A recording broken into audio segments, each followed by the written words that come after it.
మన వాళ్ళందరికీ హలో అండి. మళ్ళీ వరలక్ష్మి వ్రతం శుభాకాంక్షలు అందరికి. మాట విన్నారంటే మీరు అందరూ ఆశ్చర్యపోతారు. ఎందుకంటే నేనైతే ఫస్ట్ టైం వరలక్ష్మి వ్రతం రోజు పూజ చేయడం. నేనైతే ఎప్పుడు చేసింది లేదు. అది కూడా యూట్యూబ్ పుణ్యం అనుకోండి.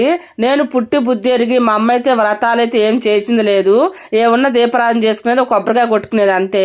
నేనైతే చాలా సింపుల్ గా చేసుకున్నాను అబ్బా పూజ అయితే. అమ్మవారికి నైవేద్యాలు వచ్చేసి గారెలు, పొంగలన్నం, పులిహోర ఈ మూడే వండాను. ఇంకెక్కువైతే నేను చేయలేదు.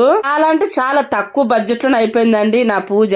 350 రూపాయల శారీ, 50 రూపాయల బ్లౌజ్ పీస్, 60 రూపాయల గాజులు, చిన్న ప్యాకెట్లు పసుపు కుంకుమ, ఒక మూర పూలు, ఒక 550 రూపాయల్లో నా పూజ అయితే కంప్లీట్ అయితే అయిపోయింది. పెద్ద ఎక్కువ బడ్జెట్ అయితే కానీలేదు. నేను 12 అయితే ముగిచ్చేసుకున్నాను. ఇంట్లో పనులు, దేవుడికి నైవేద్యాలు మొత్తం 12 అయితే కంప్లీట్ అయిపోయింది. ఇంకా నేనైతే తినలేదు.